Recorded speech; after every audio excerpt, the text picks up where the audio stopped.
नमस्कार दोस्तों, स्वागत है आपका हमारी शेषा प्रत्येक यूट्यूब मंच पर। दोस्तों, एनडीए गठबंधन बिखर रहा है और एनडीए गठबंधन इस रूप में बिखर रहा है जहां पर संकेत लालू प्रसाद यादव की तरफ से भी आ रहा है और बिहार के मुख्यमंत्री नीतीश कुमार ने तो सीधे सीधे भाव भंगिमा और राजनीति के दाव पेच दोनों को एक साथ रख करके भारतीय जनता पार्टी को यानी बीजेपी को पोस्टरबाद के माध्यम से बड़ी चुनौती दे दी है। सवाल अब ऐसे में ये उठता है कि आखिर देश के गृह मंत्री अमित शाह, जो अब तक बीजेपी के लिए, भारतीय जनता पार्टी के लिए सबसे बड़े स्तंभ के तौर पर सामने आए थे, क्या अब वो स्तंभ ही बीजेपी के लिए चुनावी संभावनाओं को खत्म करते जा रहा है? क्या चुनावी संभावनाओं की बात आज नहीं, आज बात उस संभावना की करेंगे जो संभावना बिहार के भीतर नीतीश कुमार की बीमार पड़ने से उपज रही थी और जिस संभावना को लेकर के ये माना जा रहा था कि बीजेपी और नीतीश कुमार के दिन अब गिने चुने बचे हैं। क्या वो गिने चुने दिनों के बीच की बात छोड़ दीजिए, अब गिने चुने घंटों की बात की जाए। अब चाहे घंटों की बात की जाए या फिर दिनों की बात, अब दरअसल पोस्टर पे आके अटक गई है। नीतीश कुमार ने जिस तरीके से प्रगति यात्रा पे निकलने का ऐलान किया है और प्रगति यात्रा पे निकलने से ठीक पहले नीतीश कुमार ने जनता दल यूनाइटेड की तरफ से सोशल मीडिया साइट्स पर जो पोस्टर जारी किया गया, उस पोस्टर को जरा आप भी देखिए। जी हां, देख लीजिए इस पोस्टर के भीतर क्या होता है, साफ साफ लिखा होता है और पोस्टर के नीचे जो फोटो होता है ना नीतीश कुमार की, जिस अंदाज में वो हाथ दिखाते हुए फोटो है, उन दोनों चीजों को देख लीजिए। देख करके आप बखूबी अंदाजा लगाइए कि आखिर बिहार की राजनीति किस दिशा में जा रही है, आखिर कौन सा मोड़ ले रहा है। पोस्टर के ऊपर क्या कुछ लिखा है आप भी पढ़िए और पोस्टर पे क्या लिखा हुआ है, जब बात बिहार की हो तो बात सिर्फ नीतीश कुमार की हो, सिर्फ नीतीश कुमार की, ना बात अमित शाह की, ना नरेंद्र मोदी की, ना बात भारतीय जनता पार्टी की, ना बात आरएसएस की, ना बात जेपी नड्डा की, ना बात सम्राट चौधरी और विजय सिन्हा की। सिर्फ और सिर्फ बात बिहार की, बात नीतीश कुमार की बात। यह अपने आप में बहुत बड़ा मैसेज होता है। आखिर कोई एक व्यक्ति हिंदुस्तान, भारत के राजनीति के भीतर ट्रेनों को हरी झंडी दिखाने से लेकर के हर जगह वही आदमी, वही व्यक्ति सत्ता के सबसे बड़े चेहरे के तौर पर दिखाए जाते रहे। आखिर गुजरात चुनाव के दौरान कोई एम्बुलेंस को रास्ता देना हो तब भी वही व्यक्ति सामने थे, प्रधानमंत्री नरेंद्र मोदी जी। और एक व्यक्ति विशेष को इस देश के भीतर सीधे सीधे व्यक्ति विशेष की टकराव, वो अभी कम से कम आज के दौर में एनडीए गठबंधन के भीतर आखिर चुनौती किसको है? जरा इस पोस्टर को फिर से एक बार देखिएगा। इसके भीतर पोस्टर में फोटो कैसा होता है, अंदाज कैसा होता है, बिल्कुल बाबा साहब जैसा। अब बाबा साहब जैसा अंदाज क्यों दिखाया जाता है? अमित शाह के बिहार दौरे से पहले आसानी से आप समझ सकते हैं, बताया जाता है अमित शाह बिहार के पटना पहुंचने वाले हैं 6 जनवरी को।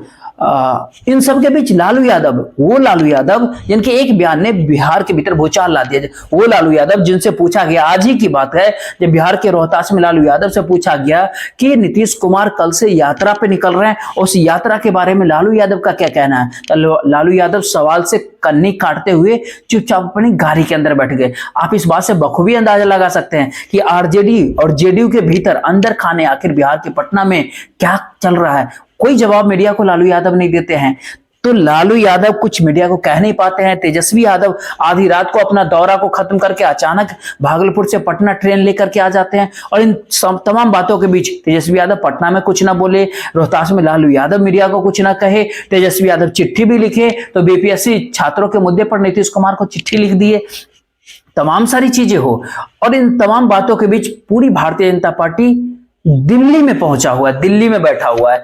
भारतीय जनता पार्टी जो बिहार की कोर कमेटी है, तमाम महत्वपूर्ण नेता, बड़े नेता जो दिल्ली से गुड़गांव तक लगातार मैराथन बैठ के वहां पर चल रहे, इमरजेंसी बैठ के चल रहे। परिस्थितियां बिहार के भीतर कहीं ना कहीं उलझ गई है और उलझने के कारण अमित शाह का इंटरव्यू जो नीतीश कुमार को लेके दिए थे और अमित शाह जो संसद के भीतर जो बयान दिया बाबा भीमराव अम्बेडकर के ऊपर, इन सब से और नीतीश कुमार का कहीं ना कहीं आजिज हो जाना। अब सब जगह पे जब बात देश के गृह मंत्री अमित शाह पे जाकर के उंगली उठती है तो मत भूलिए कि बिहार के भीतर नीतीश कुमार ने लालू यादव और तेजस्वी यादव कभी हस्तक्षेप सत्ता के भीतर बर्दाश्त नहीं किया। कभी 20 महीने तो कभी 17 महीने के भीतर ही गठबंधन टूट गया। अटल बिहारी वाजपेयी और लाल कृष्ण आडवाणी के जमाने की भारतीय जनता पार्टी बिहार के मामले में पूरी भाजपा को नीतीश कुमार के सामने कहीं ना कहीं साष्टांग दंडवत रहने का निर्देश दिया करती थी। लेकिन नरेंद्र मोदी की शाह के जमाने के भीतर 2017 से लेकर के 2019 तक साष्टांग दंडवत जैसी स्थिति जो रही, लेकिन लोकसभा चुनाव 2024 के बाद जैसा ही भारतीय जनता पार्टी ने 300 का आंकड़ा पार किया, उसके बाद हालात बदलने लगे। इस रूप में बदले कि बात चिराग मॉडल तक आ गई। लेकिन चिराग मॉडल के बाद एक एक कदम फूक फूक कर करके रख रहे हैं बिहार के मुख्यमंत्री नीतीश कुमार। और इस बार इस पार या उस पार की अब बात है, क्या अब नीतीश कुमार अपनी राजनीतिक करियर को यहीं पर एनडीए के साथ अगले 2-4-5 महीने के भीतर ही विसर्जित कर देंगे, या फिर यह कह कि अगले 5 वर्ष के लिए सत्ता को, बिहार के मुख्यमंत्री पद को अगर लोकसभा चुनाव के अंक गणित ने अगर इजाजत दिया तो फिर प्रधानमंत्री पद या उप प्रधानमंत्री को भी जिगरा रखते हैं नीतीश कुमार। इन दोनों के बीच जब चुनाव की बात आती है तो कहीं ना कहीं ऐसा ही पोस्टर पहले निकलते हैं और पोस्टर के बाद राजनीतिक खेल कहीं ना कहीं शुरुआत हो जाती है। आखिर डॉक्टर भीमराव अंबेडकर के ऊपर दिए गए अमित शाह द्वारा बयान, उसके बाद उनकी क्या उपयोगिता है अमित शाह का बिहार के भीतर, किस प्रकार से नीतीश कुमार के लिए वो कहते हैं ना पॉलिटिकल एसेट या पॉलिटिकल बर्डन बन सकते हैं, राजनीतिक पूंजी या फिर राजनीतिक पूंजी घाटा भी बन सकते हैं। दोनों ही परिस्थितियां बिहार के मुख्यमंत्री नीतीश कुमार बखूबी ही समझ रहे हैं। जब 2-3 दिनों के लिए नीतीश कुमार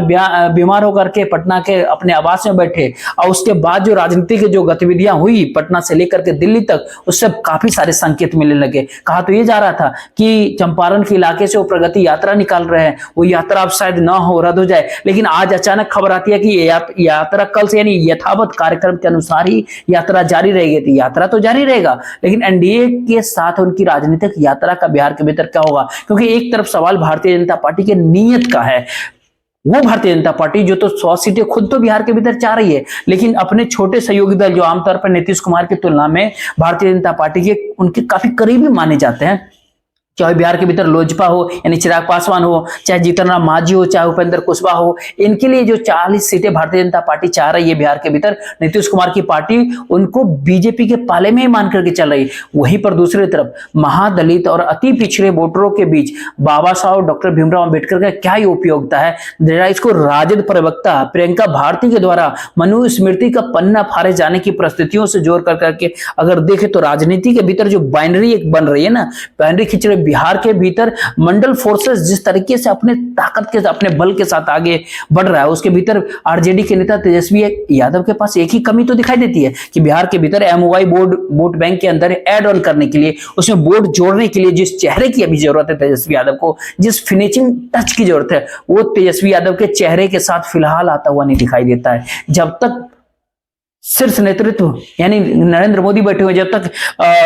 नीतीश कुमार पटना में बैठे हुए, तब तक वो आता दिखाई नहीं देता कि क्या किसी दूसरे चेहरे के सारे किसी भी ऐसी पार्टी जिसका नेतृत्व किसी वंशानुगत पार्टी की तरफ उनके पिता फिर बेटे के पास, जिनके पास वो इस तरह की सत्ता जाती है, उस पार्टी में किसी दूसरा नेता ला करके कल्पना भी नहीं कर सकता कोई कि कोई नए सिरे से मंडल फोर्सेस को संगठित कर सके। तो उससे कहीं ना कहीं बेहतर रास्ता राष्ट्रीय जनता दल को भी कहीं ना कहीं लग रहा है कि बिहार के भीतर नीतीश कुमार की राजनीतिक पारी अगर 4-5 साल तक और आगे खींच जाती है, और 4-5 साल तक आगे खींचने के कारण बिहार के भीतर आरजेडी के नेता तेजस्वी यादव के सत्ता की मांग अगर प्रशस्त हो जाता है, वो रास्ता साफ हो जाता है, भला इसमें बुराई क्या है?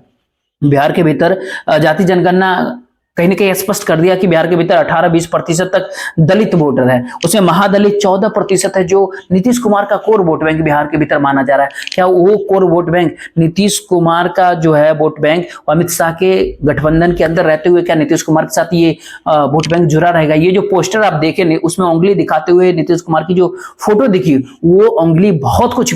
संकेत देता है। आखिर बाबा साहब को मानने वाला जो मतदाता वर्ग है, वैसे उन्हें तो पूरे देश मान रहा है, लेकिन जिस मतदाता वर्ग का जो जज्बाती रुझान है, जो जज्बाती झुकाव है, जो डॉक्टर भीमराव अंबेडकर बाबा साहब के साथ है, वो वोटर, वो समुदाय, वो अमित शाह की वजह से जो बिहार के भीतर छिटक सकता है, वो नीतीश कुमार का चिंता का बहुत बड़ा कारण है। उसी कारण के बीच बीजेपी के नियत, जिस बात की हमने पहले चर्चा की, बिहार के मुख्यमंत्री पद के लिए अब भारतीय जनता पार्टी बीजेपी इंतजार करने के लिए मूड में नहीं है। तो कहीं ऐसा ना हो जाए कि कभी 2010 के बिहार विधानसभा चुनाव के भीतर नीतीश कुमार ने जैसे राष्ट्रीय जनता दल को, आरजेडी को नेता विपक्ष के पद के लिए तरसा दिया था, नंबर भी उतने नहीं आ पाए थे, हालांकि फिर भी नेता विपक्ष का पद राजद को दिया था। वो स्थिति में कहीं बीजेपी को ला करके तो फिर से बिहार की विधानसभा में नहीं छोड़ देगी, क्योंकि राजनीति जाति जनगणना के बाद बिहार में बदल गई। लोकसभा चुनाव 2024 के बाद नीतीश कुमार और चंद्रबाबू नायडू इस भारत देश के एक बहुत बड़े मतदाता वर्ग, जो कहीं ना कहीं नीतीश कुमार और चंद्रबाबू नायडू एक बहुत बड़ी उम्मीद उन दोनों के भीतर दिख रहा है, उसके भीतर पॉलिटिकल कहीं ना कहीं विलन भी, राजनीतिक भिन्नता का कारण भी दोनों कहीं ना कहीं बने हुए हैं कि यही दोनों लोगों की वजह से केंद्र के भीतर नरेंद्र मोदी की सत्ता चल रही है और केंद्र में वैकल्पिक सरकार बन नहीं पा रही है। तो एक तरफ बीजेपी भारतीय जनता पार्टी की नीयत है, दूसरी तरफ भारतीय जनता पार्टी बीजेपी के नेता अमित शाह, देश के गृह मंत्री अमित शाह का कई मोर्चे पर नीतीश कुमार के साथ और उनके कोर वोट बैंक के साथ सीधे सीधे हमला करना और सीधे सीधे ये कह कि अजीबोगरीब परिस्थितियों को उत्पन्न कर देना और उन से आगे निकल करके अगर देखें तो बिहार के मुख्यमंत्री नीतीश कुमार के वोट बैंक को भारतीय जनता पार्टी या नीतीश कुमार को जो बीजेपी के साथ जोड़ने में कहीं ना कहीं इस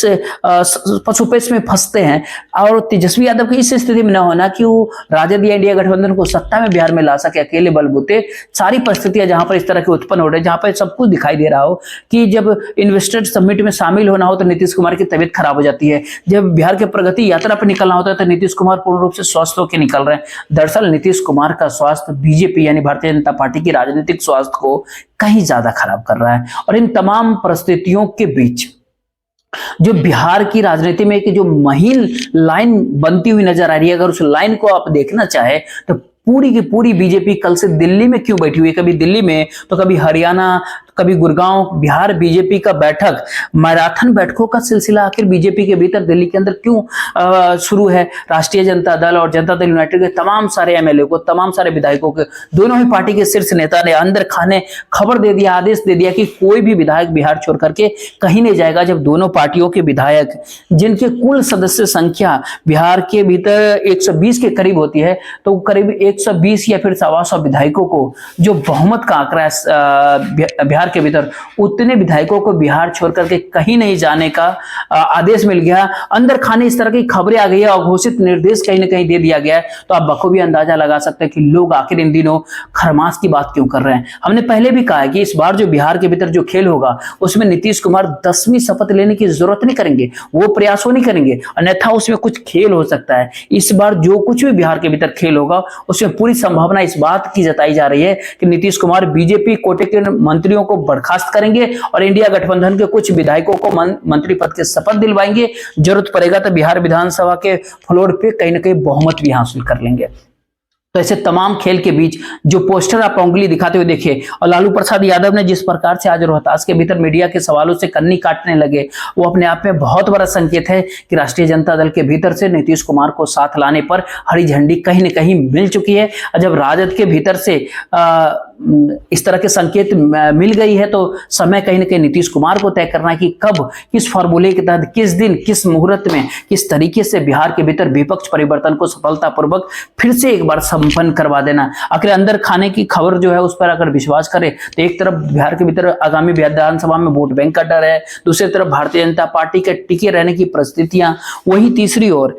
चुनाव के भीतर खेला होने की परिस्थिति, वही चौथी। और अगर देखें तो बिहार के छोड़ दीजिए, महाराष्ट्र के भीतर एकनाथ शिंदे की हसर की बात हम आपसे क्यों कर रहे हैं, क्योंकि महाराष्ट्र चुनाव के भीतर ये सवाल बार बार किया जा रहा था कि महाराष्ट्र के भीतर किसके नेतृत्व में महाराष्ट्र के भीतर चुनाव हो रहा है। बीजेपी के लोग उस समय क्या कहते थे, एकनाथ शिंदे मुख्यमंत्री हैं, उन्हीं के नेतृत्व में महाराष्ट्र के भीतर चुनाव हो रहा है। लेकिन चुनाव के बाद वहां पर मुख्यमंत्री कौन होगा, इसके ऊपर बीजेपी के लोग कोई नहीं बोलते थे। बिहार के भीतर भी कहीं ना कहीं यही हो रहा है। सम्राट चौधरी बोले या दिलीप जायसवाल बोले, दिलीप जायसवाल तो बोलकर के यूटर्न हो गए जो बीजेपी के प्रदेश अध्यक्ष।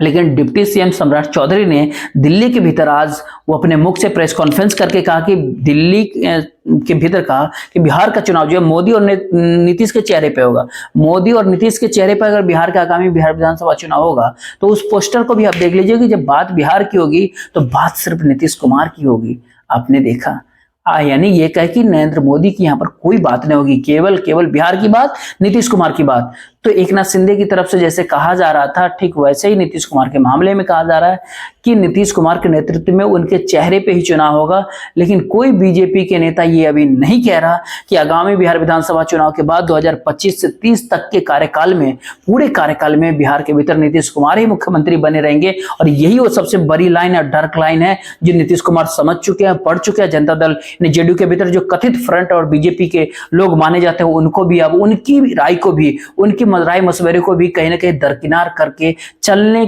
के लिए नीतीश कुमार तैयार हो चुके हैं। लगभग औपचारिक घोषणा का इंतजार कर लीजिए, आखिर कितने घंटे या कितने दिन लगते हैं। आखिर खरमास का कोई चक्कर बिहार के भीतर बहुत ज्यादा लगता है। केवल औपचारिक घोषणा का ऐलान होना है कि कब बिहार के भीतर विपक्ष परिवर्तन औपचारिक रूप से एक बार फिर से संपन्न हो रहा है। देखते रहिए, सस्पेंस कहते हैं ना, फिल्म होता है ना, उस तरह के एक डायरेक्टर हैं नीतीश कुमार बिहार के भीतर। हमेशा बिहार की राजनीति में एक कहते हैं ना मिस्ट्री बना कर रखते हैं। उस मिस्ट्री में भारतीय जनता पार्टी बीजेपी उलझ गई है और नीतीश कुमार के वोट बैंक जब तक बीजेपी के साथ है तब तक उलझन में है। और बिहार की सियासत भी कहीं ना कहीं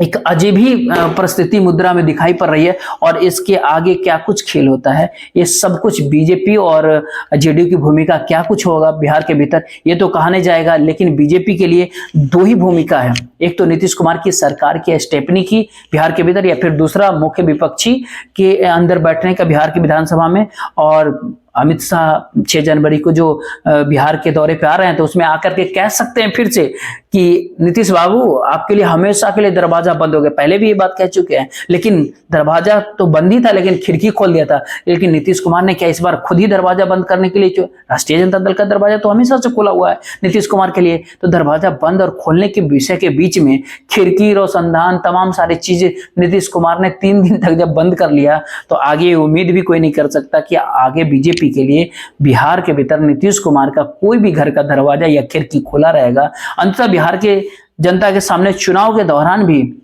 जो पिछले 3-4 चुनाव के बीच आपने देखा कि विपक्षी दल का भी चुनाव जब करना होता है, उसी का अगर चुनाव करना होता है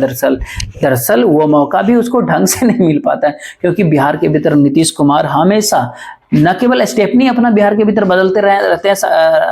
शासन में, बल्कि विपक्षी दल को बदलते रहते हैं। तो क्या बदलाव की प्रक्रिया केवल औपचारिकता बचा हुआ है? अंदर खाने जो खबर आ रही है उसमें की अगर विश्वास करें तो बात तो यहाँ तक आ गई है कि किसको कौन सा विभाग मिलेगा, मंत्रालय तक की अंदर खाने चर्चाएं शुरू हो गई है। इसका आगे क्या कुछ खेल होता है बिहार की राजनीतिक में, उसका इंतजार कीजिए। हम पल पल की अपडेट अब तक लेकर के आते रहेंगे। फिलहाल इस वीडियो को शेयर कर दीजिएगा, वीडियो को लाइक, चैनल को सब्सक्राइब जरूर कीजिएगा। जय हिंद।